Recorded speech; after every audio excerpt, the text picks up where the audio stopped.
After shaking the music world with Slayer in the 1980s, Jeff Hanneman established himself as a pivotal figure in thrash metal. He influenced an entire generation and changed the course of metal forever. His impact on music was so profound that the entire genre would never be the same.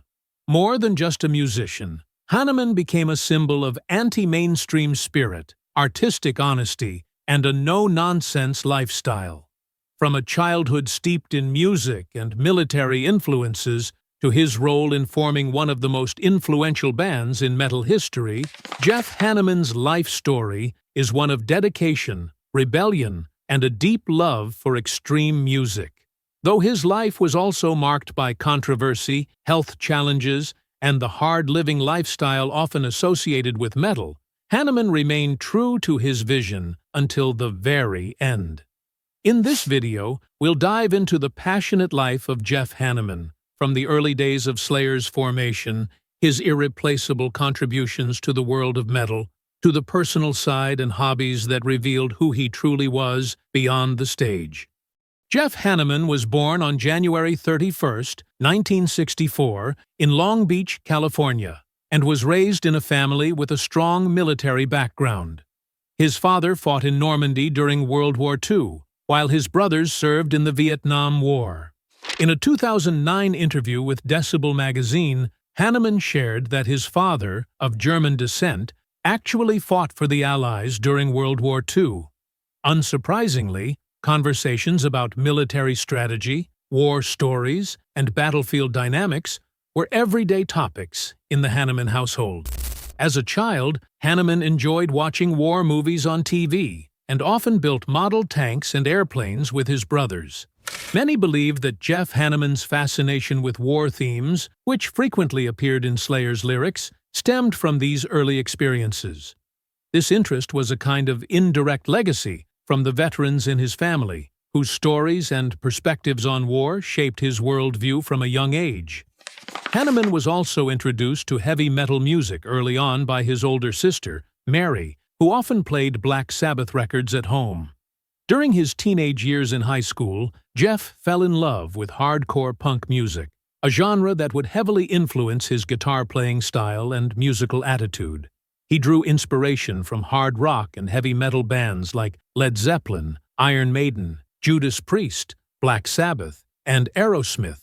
On the other hand, the aggressive energy and rebellious spirit of hardcore punk bands like Wasted Youth, Minor Threat, Dead Kennedys, Black Flag, and True Sounds of Liberty played a crucial role in shaping the raw, relentless sound he would later bring to Slayer. In 1981, Jeff Hanneman, who was working as a telemarketer at the time, met Kerry King during an audition for a southern rock band called Ledger. After the audition, they began talking and jamming on songs by bands like Iron Maiden and Judas Priest. From this meeting, the idea of forming a new band was born, which would eventually become the foundation of Slayer. At that time, Hanneman had only been playing guitar for about a year, but his encounter with King motivated him to take his playing more seriously. As a huge fan of hardcore punk music, Hanneman brought influences from the genre into Slayer's sound. This introduced a new characteristic to their music, featuring faster tempos and sharper aggression, which would become Slayer's signature. Drummer Dave Lombardo also acknowledged that Hanneman's punk influences pushed him to play drums with greater speed and intensity. In 1981, Tom Araya was invited to join Slayer by Kerry King, one of the band's founders. Interestingly, before joining Slayer, Araya didn't know much about metal music. He only got a deeper understanding of the genre after joining the band and interacting with his bandmates. Araya worked as a respiratory therapist at Brotman Medical Center. Despite this, he accepted the offer and even used his earnings from that job to help fund the recording of Slayer's debut album, Show No Mercy, which was released in 1983. In 1984, Hanneman, along with Lombardo and Suicidal Tendencies guitarist Rocky George, formed a side project called Pap Smear, a hardcore punk band. They had written several songs and planned to enter the studio. However, Slayer's producer, Rick Rubin, suggested that the project should not move forward, as it might interfere with Slayer's focus and stability. 2 songs from this project were later re-recorded and included on Slayer's 1996 album, Undisputed Attitude. In the early years of Slayer's career, Kerry King became inspired by the British black metal band Venom. This influence indirectly affected Hanneman's approach to songwriting as well. In a 1987 interview, Hanneman explained that while he had read literature with satanic themes for lyrical inspiration, he never identified himself as a Satanist. He emphasized that Slayer's lyrics were more anti-theistic and served as a critique of religion in general. He also expressed his dislike for religious leaders who exploit faith for personal gain, particularly in the context of televangelism in the United States. Hanneman was also known for his love of reading history books, drawing a lot of inspiration from them. One example of this is the controversial song Angel of Death, which he described as a retelling of historical events, not an ideological statement. He shared his fascination with the extremism of the Third Reich era, and how propaganda could manipulate a nation's mind and create a horrific reality. Jeff Hanneman played a crucial role in shaping Slayer's musical identity, not only as the lead guitarist, but also as a prolific songwriter. He wrote the music and lyrics for some of the most iconic songs in Slayer's catalog, including South of Heaven, War Ensemble, Raining Blood, and Seasons in the Abyss, all of which became an inseparable part of the band's live performances. Of all their works, Hanneman's favorite album was Rain in Blood, and he personally always enjoyed performing Raining Blood and Angel of Death on stage. Hanneman was a consistent contributor to every Slayer album, working closely with vocalist Tom Araya to write music and lyrics. This creative partnership often resulted in ideas that even surpassed those of Kerry King, his fellow guitarist. In their creative process, Slayer would always write the music first before adding lyrics. Hanneman typically created riffs at home using a drum machine and a 24-track recorder. Afterward, he would share his ideas with the band members for feedback. King and drummer Dave Lombardo would often suggest changes or developments to the song structures. Once the basic arrangement was formed, they would then determine the placement of lyrics and guitar solos. For Hanneman, the songwriting process in Slayer was open and egalitarian. He explained that contributions to creating music and lyrics were not dependent on one individual, but rather on whoever had the best idea at that moment. Sometimes he felt more productive and had more material, as did Kerry King. The principle they followed was that every band member had the freedom to create, and only ideas deemed to be of quality would be used in the final work, while those that were less adequate would be discarded. Without funding from a major label, Slayer had to finance their first album on their own.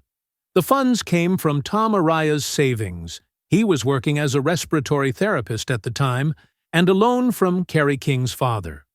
They entered the studio in November 1983, and just 3 weeks after recording, the album was released. Show No Mercy was eventually released in December 1983 via the independent label Metal Blade Records, and it began to attract attention from the underground metal community. Slayer then went on a small tour in local California clubs to promote it. Thanks to this tour, their popularity grew, and album sales continued to rise, reaching over 20,000 copies in the United States and similar numbers in other countries. Slayer continued to evolve with albums like Hell Awaits, which was darker and more technical. However, the major milestone in their career came in 1986 with Rain in Blood, a revolutionary album produced by Rick Rubin. With super-fast tempos, brutal riffs, and iconic songs like Raining Blood and Angel of Death, the album catapulted Slayer to the pinnacle of thrash metal and solidified their place as legends in the genre. Slayer's success in the global music world, with very high album sales and significant influence on many other metal bands, cannot be separated from Hanneman's substantial contributions. With this band, he achieved various awards, including the Grammy Award for Best Metal Performance in 2007 for the song Eyes of the Insane, as well as the Grammy Award for the same category in 2008 for the song Final Six. In the early years of Slayer's success, Jeff Hanneman and Tom Araya both fell into the use of cocaine and hard pills. However, they eventually realized that this lifestyle would only lead to destruction. They decided to stop, with Hanneman staying loyal to beer, particularly Heineken, his favorite drink. His love for beer was so strong that he integrated the logo into his last name on the guitars he brought on tour, as if making beer a part of his stage identity. Although there was an online petition proposing the creation of a tribute beer with the Heineken logo in honor of Hanneman, Heineken has yet to confirm or release such a product. However, during Slayer's final concerts, including the final world tour, there was a visual tribute to Hanneman. One such tribute was the modified Heineken logo with the words "Hanneman, Angel of Death Still Reigning" displayed on the stage backdrop. In 1989, Jeff Hanneman married Kathryn in Las Vegas, after meeting her in 1983, long before Slayer's massive success began. Their first encounter took place at a Slayer show in Buena Park, California, which marked the beginning of a strong and lasting relationship. Despite Slayer's ongoing touring schedule, Kathryn remained a devoted figure, waiting for him at home. According to Hanneman, every time he returned from tour, their home felt completely new again, symbolizing the peace and happiness he found at home with his wife. During his 2 decades with Slayer, Kathryn only joined the band on tour twice. The couple lived in Los Angeles, just about 40 minutes away from Kerry King's home. Jeff Hanneman was known to have a collection of more than 300 jerseys from various NFL and NHL teams. One of the most iconic jerseys was a black Philadelphia Flyers NHL jersey he once wore. Kathryn Hanneman, the widow of Jeff Hanneman, auctioned off her late husband's personal collection, including guitars, World War II memorabilia, and beer glasses. A portion of the proceeds, especially from the sale of the guitars, was donated to the Wounded Warriors Project, Jeff's favorite charity that supports wounded American veterans. A heartfelt tribute to the cause Jeff passionately supported during his lifetime. Offstage, Jeff Hanneman was known to be quiet and more reserved. Unlike other members of Slayer, Hanneman was very selective about the people he socialized with. He preferred to maintain his privacy and was rarely seen giving interviews, which made him a mysterious figure and reinforced his authenticity as an individual. In early 2011, Jeff Hanneman contracted a serious illness called necrotizing fasciitis, a rare infection that attacks body tissue. This infection was believed to have originated from a spider bite he suffered while soaking in a friend's hot tub. About a week later, in a drunken state, Hanneman showed his arm to his wife, who immediately panicked because his arm appeared swollen 3 times its normal size and was bright red. She quickly persuaded him to go to the hospital, though Hanneman initially just wanted to sleep. The next day, his wife managed to get him to Loma Linda Hospital, where doctors informed them that his condition was extremely serious. There was even a possibility of amputation. He was placed on life support and induced into a coma to save his life. Doctors told his family that Hanneman might not survive.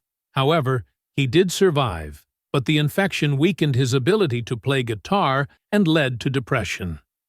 As his condition had not fully recovered, Slayer decided to continue their performance at the Soundwave Festival tour in February 2011 without Hanneman. Gary Holt from Exodus temporarily replaced him, followed by Pat O'Brien from Cannibal Corpse. Although it was initially announced that Hanneman was recovering, it later became clear that his physical and emotional condition had worsened. By 2013, he was still not healthy enough to perform with Slayer. Jeff Hanneman passed away on May 2, 2013, in a California hospital due to liver failure. A few days after his death, it was announced that the primary cause of his death was cirrhosis of the liver, a result of long-term alcohol consumption. His family and the band were shocked, as Hanneman had seemed to be getting better and had been enthusiastic about returning to music. After his passing, Gary Holt became a permanent replacement in Slayer. His death was officially announced by Slayer through their website. At the time, Jeff Hanneman was 49 years old. Although Jeff Hanneman passed away in 2013, his musical legacy with Slayer continues to have a significant impact, not only artistically, but also financially. His legendary compositions, such as Angel of Death and Raining Blood, continue to generate royalties from album sales, digital streaming, media licensing, and various re-performances. This passive income has become a sustainable financial source that is directed to those he left behind, including his family. His extraordinary contributions to Slayer, both as the lead guitarist and a songwriter who helped sell over 20 million albums worldwide, continue to bring lasting influence and financial returns.